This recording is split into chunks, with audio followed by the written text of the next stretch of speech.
Sustentáculos, por José Eli da Veiga. Professor José Eli da Veiga, bom dia. Qual será o tema de hoje aqui em sua coluna Sustentáculos? Bom dia, Quinto, bom dia a todos. Hoje nós vamos lembrar de uma comemoração que pode ter passado despercebida, mas que é suficientemente importante para que a ela seja dedicada uma coluna. É que há 230 anos houve o marco institucional, talvez o mais importante, do nascimento do capitalismo. Nós estamos nos referindo, evidentemente, à Revolução Francesa.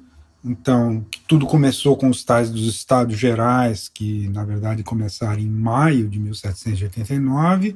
Depois houve o verdadeiro momento revolucionário, etc., que é comemorado até hoje, né, o 14 de julho, mas a Assembleia só foi, de fato, tomar medidas muito concretas, específicas, para abolir o sistema feudal, justamente no período que nós estamos agora. Na verdade, houve uma célebre noite do 4 de agosto, do 4 para o 5, mas foi todo um período até o dia 11 de agosto em que a série de decretos que, de fato, pôs fim no sistema feudal e, portanto, em princípio, institucionalmente instaurou o capitalismo, foi aí. Evidentemente, não entrou em vigor de imediato, né? Levou um certo tempo para que isso entrasse em vigor, mas é bom lembrar, fazem 230 anos que, do ponto de vista institucional, pode-se dizer que o capitalismo começou. Há um consenso sobre o início do capitalismo? Bom, não existe, evidentemente, unanimidade ou consenso sobre essa ideia de que institucionalmente o capitalismo começou há 230 anos, porque, apesar de que se fala muito em capitalismo, na verdade não existe, né, uma ideia clara. Por exemplo, um grande historiador, Brodel, explicou que o capitalismo, no fundo, começou no Renascimento. Já para o Marx, né, o capitalismo só teria nascido mesmo com a separação da força de trabalho em termos de formação do proletariado, que se deu inicialmente com o fim das terras comunais, né, que foram cercadas, o famoso cercamento dos campos comunitários, e um outro grande teórico, como, por exemplo, Schumpeter, vai achar que o capitalismo, no fundo, só começa com a fusão entre a indústria e o laboratório, digamos assim, coisas que só ocorreu ao longo do século XIX. Agora, independentemente desses projetos todos teóricos, né, serem tão discordantes sobre a cronologia, a datação, são poucos os fatos históricos em termos com tanta clareza como foi isso que a gente procurou destacar hoje, né, porque está sendo comemorado os 230 anos da decretação pela Assembleia Nacional Francesa do fim do feudalismo. Muito obrigado e até a próxima. Mais informações sobre sustentabilidade estão disponíveis no site sustentáculos.pro.br e na página pessoal do colunista zeeli.pro.br. Eu, Antônio Carlos Quinto, conversei com o professor José Eli da Veiga para a Rádio USP. Sustentáculos, por José Eli da Veiga.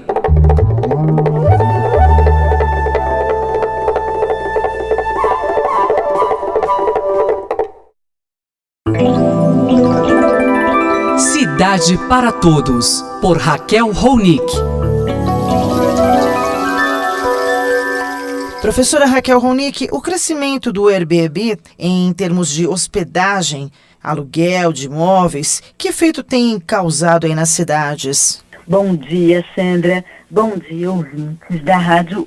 Pois é, o Airbnb surge nessa ideia da economia do compartilhamento, de um consumo coletivo consciente. Então, a ideia de que alguém que tem um espaço vazio, subutilizado na sua casa, oferece isso para receber alguém, um pouco essa ideia original, ela foi se transformando radicalmente ao longo do tempo, de forma que isso foi virando grande business, grande negócio, e, sobretudo, a atuação no Airbnb cada vez mais tem sido menos uma atuação individual de alguém com seu quartinho, com a sua caminha, etc., e cada vez mais uma atuação empresarial, com empresas controlando centenas de milhares de apartamentos como oferta de Airbnb de aluguel, e isso acaba tendo, Sandra, efeitos sobre o próprio mercado de locação da cidade, especialmente em cidades muito turísticas, onde a Airbnb tem uma importância muito grande, são milhares, né, de espaços de aluguel, especialmente bem localizados. Então, eu estou falando de Nova York, de Barcelona, de Paris, aonde o Airbnb jogou lá para cima os valores dos aluguéis, porque não vale a pena fazer um imóvel com aluguel mensal, então se diminui a oferta de imóveis com aluguel mensal, aumenta esse preço, então uma crise, né, muito generalizada, especialmente nessas cidades.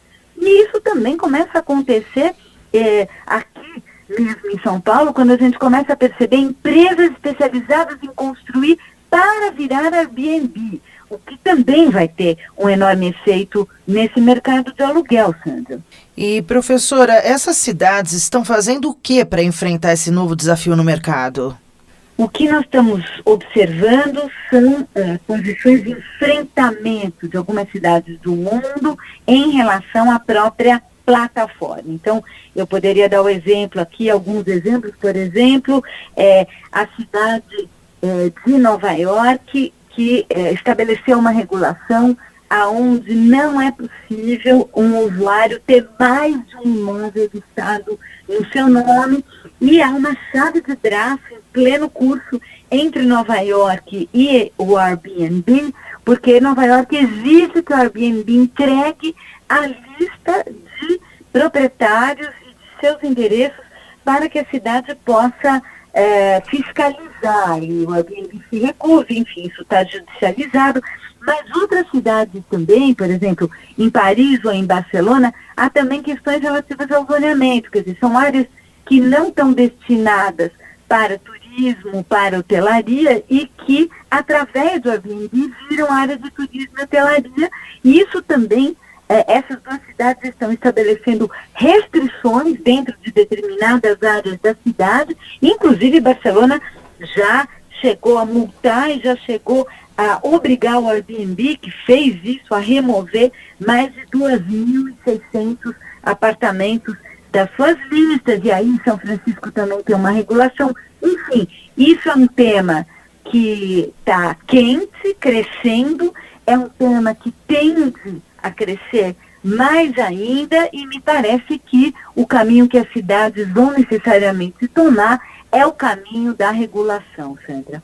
Eu sou Sandra Capomatto. Você ouviu a professora Raquel Ronick, da Faculdade de Arquitetura e Urbanismo, da Universidade de São Paulo. Cidade para Todos, por Raquel Ronick.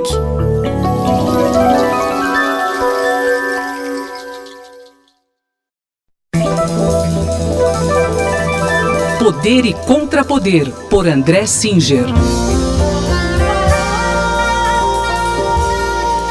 Poder e Contrapoder, professor André Singer, de volta das suas férias.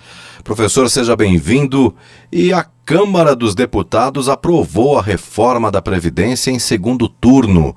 Como o senhor analisa esse fato, professor? Bom dia a todos os ouvintes, da Rádio USP, e é um prazer estar de volta.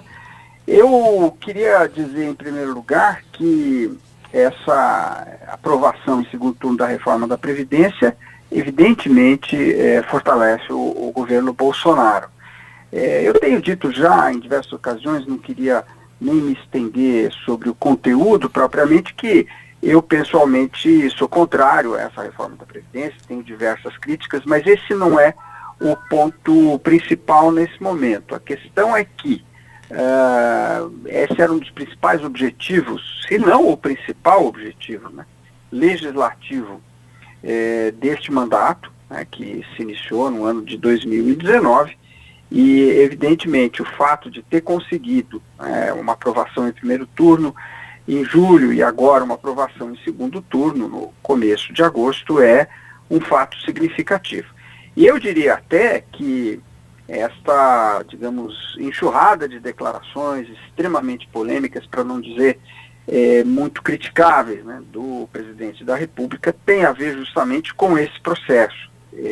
O governo, como nós temos visto, é um governo que rapidamente perdeu a parte do apoio que tinha na eleição junto ao eleitorado, e também é um governo que não tem apresentado resultados econômicos positivos. Então, portanto, era um governo já com uma série de dificuldades. No entanto, é preciso reconhecer que essa vitória lhe dá uma certa energia.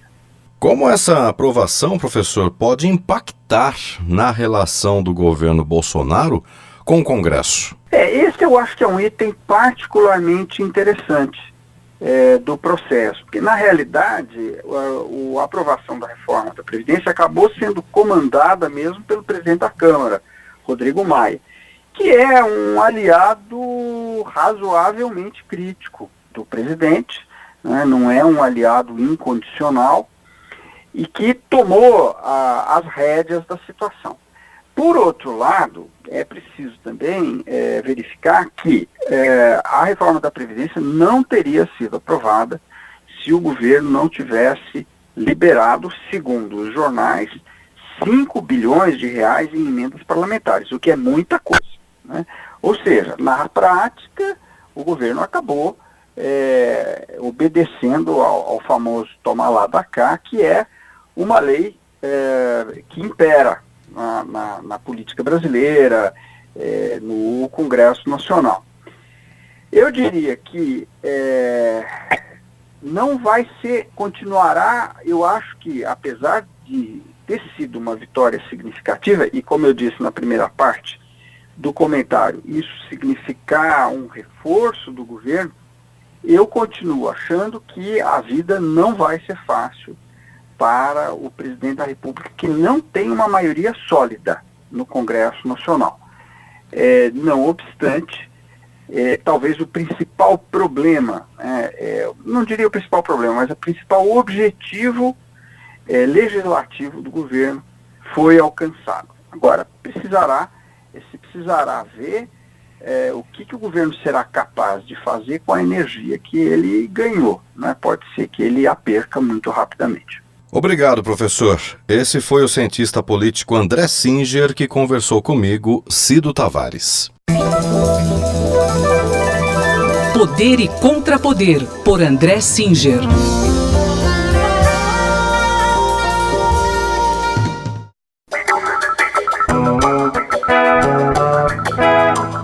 Espaço em Obra, por Guilherme Wisnik.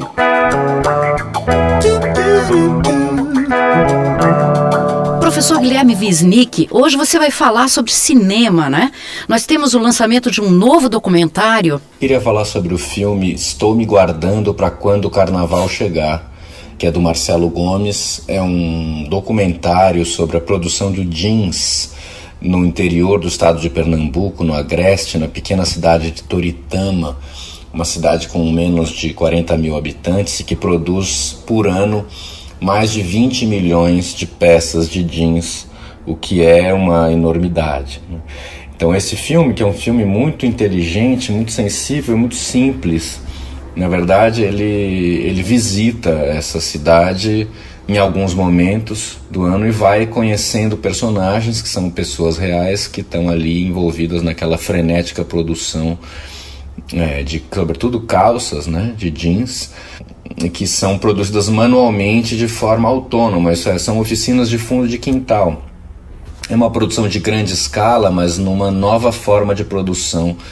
Isso aqui é muito interessante, né? Essa pequena cidade de Toritama fica muito próxima de Santa Cruz do Capibaribe, que é onde tem o Moda Center, que é um grande centro varejista de justamente de distribuição dessas peças para o Brasil, e um dos principais centros no Brasil da venda de jeans, produção e venda de jeans, né? Então o filme vai até essa pequena cidade, que era uma cidade pacata até pouco tempo atrás, como muitas, né? Uma cidadezinha qualquer dessa do interior, onde o tempo era lento e etc. E hoje em dia o que ele percebe, o que ele nota, e o diretor conhecia essa cidade visitando-a quando criança nos anos 80 com o pai, portanto tinha memória daquela antiga Toritama, e fica surpreso e assombrado com o ritmo acelerado e frenético das pessoas produzindo, dos produtos sendo transportados, das motos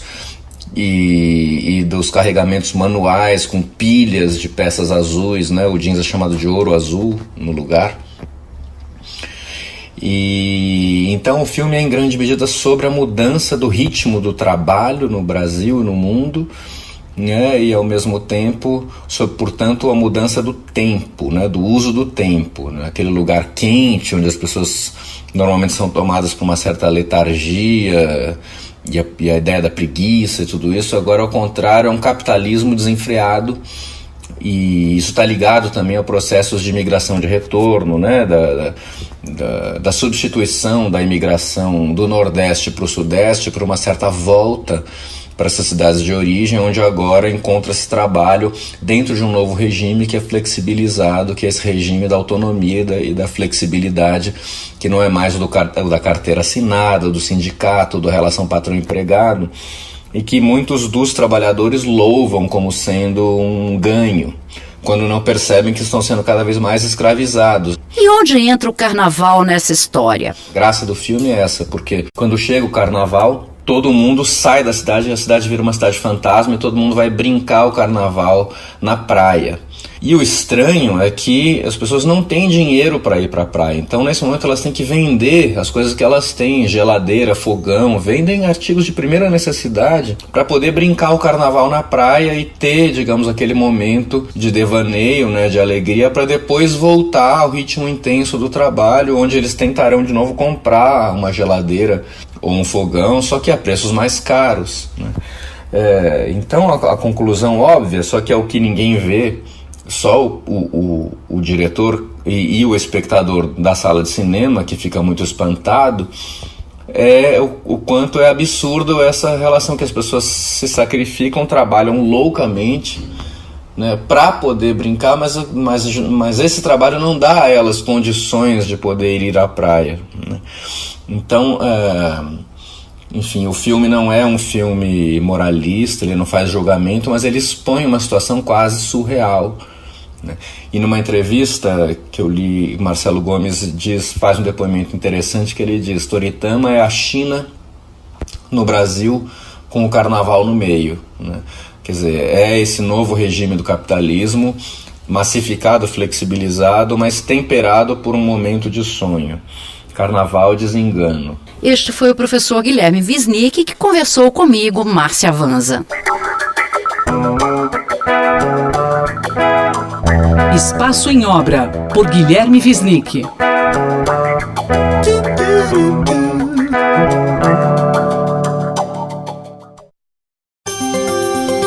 Saúde Feminina, por Alexandre Faisal.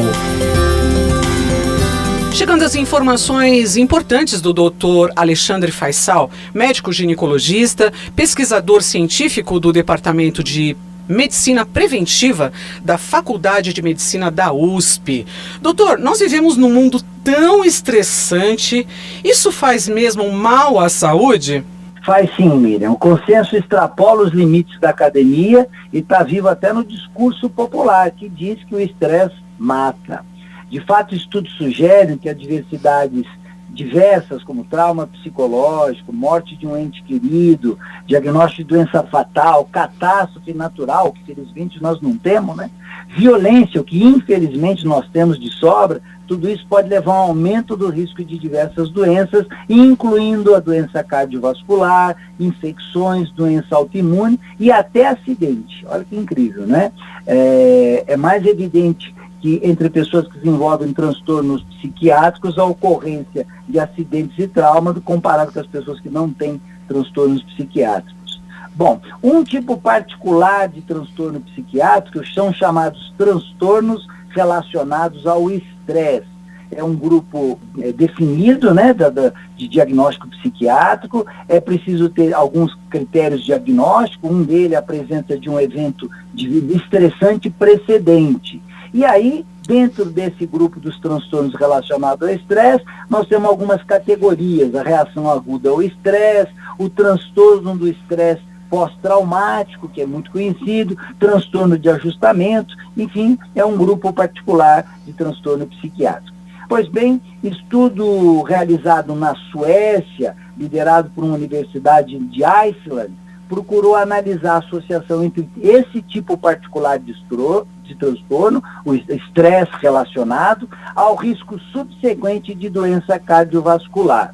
Eles realizaram um estudo prospectivo, uma corte populacional, e eles usaram um critério muito interessante. Eles acompanharam os irmãos dos 136 mil participantes do estudo que tinham o transtorno do estresse, algum tipo de transtorno do estresse. Então, eles usaram os irmãos também como controle, né?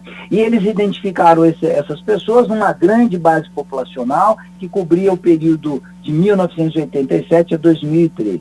Então, por exemplo, eles tinham mais de 171 irmãos desses portadores que não eram afetados. E eles também usaram dados populacionais, e aqui eu estou falando de mais de 1.360.000 pessoas da população que foram usados também como comparação. E o que eles estavam interessados era no desfecho, né, que era a doença cardiovascular, a embolia, trombose, insuficiência cardíaca, ou seja, especificamente um desfecho da área cardiovascular. Eles têm um segmento aqui de até 27 anos dessa população, é um banco bastante robusto, e eles podem então comparar a taxa de incidência de qualquer doença cardiovascular nesses dois grupos de pessoas, né? Os portadores da doença e os que serviram como controle. Então, para te dar uma noção, ao longo de 27 anos de segmento, a incidência de doença cardiovascular variou de 10 a 7 por 1.000 pessoas anos, 10 no grupo dos portadores de estresse, 7 na população em geral. Mas o dado que é mais importante é que quando ele compara esse portador com o próprio familiar, o risco de desenvolver qualquer tipo de doença cardiovascular foi 64% maior no portador de estresse. E um risco que era ainda mais evidente, quando o diagnóstico psiquiátrico do transtorno do estresse ocorria precocemente na vida da pessoa, em particular antes dos 50 anos, mostrando então a importância desse tipo de transtorno para a doença cardiovascular. E como explicar esta relação entre transtorno relacionado ao estresse e mortalidade por doença cardiovascular? Bom, existem algumas hipóteses, nem todas as explicações são absolutamente claras, mas entre elas admite que existe um efeito fisiológico de um estresse agudo, que afetaria, por exemplo, diretamente o sistema cardiovascular. O mais comum e conhecido pela população é o aumento da pressão arterial, né? E aí criando condições iniciais para eventos cardiovasculares agudos ou que venham a acontecer posteriormente, né?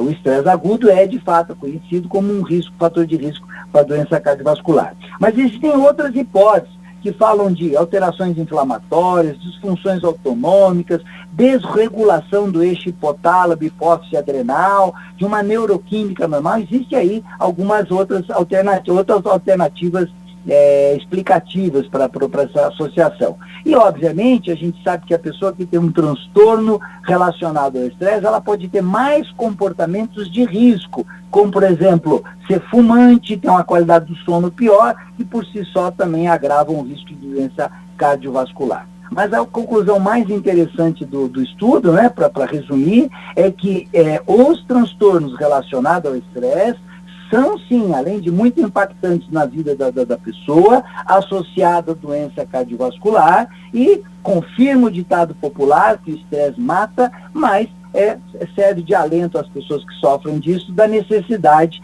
de terem uma atenção particular na parte cardiovascular.